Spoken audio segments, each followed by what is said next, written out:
Perang Diponegoro, biasa dikenal dengan Perang Jawa, berlangsung selama 5 tahun, berawal dari tahun 1825 hingga tahun 1830. Tokoh utama Perang Diponegoro yaitu Pangeran Diponegoro yang lahir pada tanggal 11 November 1785 dengan nama asli Raden Mas Mustahar, kemudian diganti dengan nama Raden Mas Antawirya.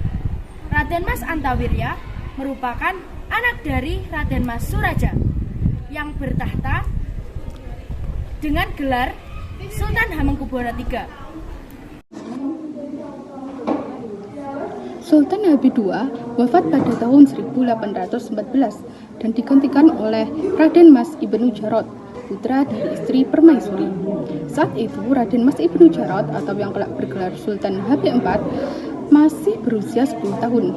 Pengaruh Belanda atas keraton semakin kuat di saat istana sedang labil lantaran Sultan Habib IV masih kecil. Atas situasi itu, Raden Mas Antawirya memutuskan keluar dari keraton dan kemudian tinggal di kediaman neneknya di wilayah Tegalrejo, Yogyakarta. Dari sinilah perlawanan Raden Mas Antawirya alias Pangeran Diponegoro terhadap Belanda bermula. Sagimun dalam buku Pahlawan Diponegoro Berjuang tahun 1957 menjelaskan terdapat beberapa alasan mengapa Pangeran Diponegoro berusaha melawan. Pertama, Belanda semakin mencampuri urusan internal Keraton Yogyakarta. Alasan kedua, akibat pengaruh Belanda, beban pajak yang ditanggung rakyat menjadi sangat berat. Dan alasan berikutnya, rencana Belanda membangun jalan kereta api yang melewati kediaman neneknya membuat Pangeran Diponegoro mantap melakukan perlawanan. Anthony Hendrik Singset, Residen Yogyakarta yang merupakan orang Belanda, berniat membangun jalan kereta api.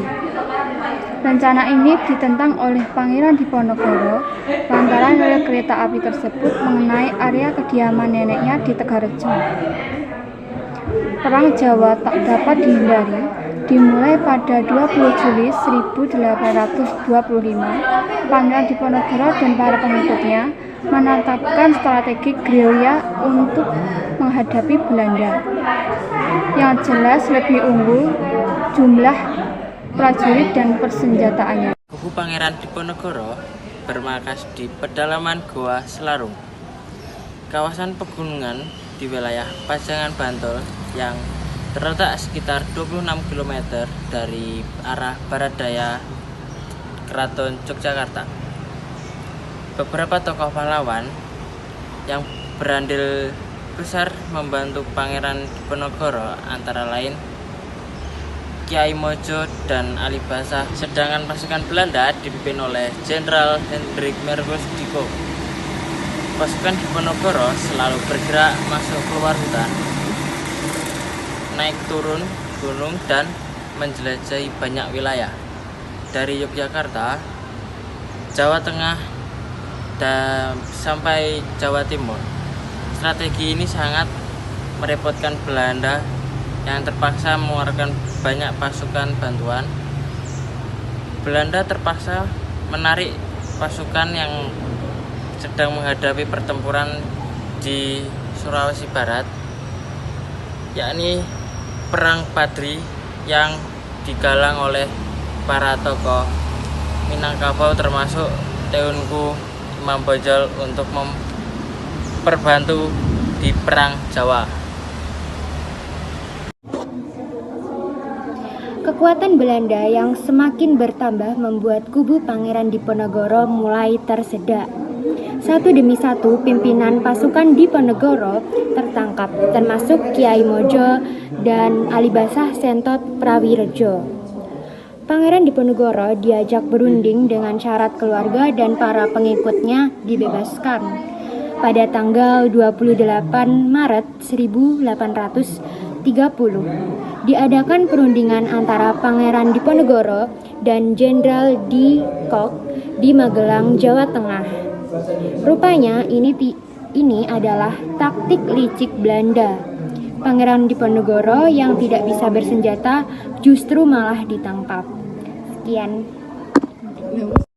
Ditahannya Pangeran Diponegoro membuat Perang Jawa yang melelahkan dan telah berlangsung selama 5 tahun, dari tahun 1825 sampai 1830 berhenti.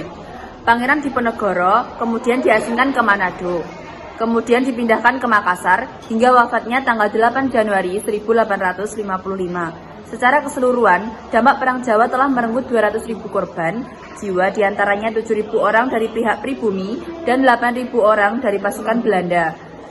Perang Jawa sangat mematikan bagi Belanda dan menguras banyak sumber daya, termasuk pasukan dan uang atau pendanaan yang menyebabkan pemerintah kolonial mengalami krisis keuangan.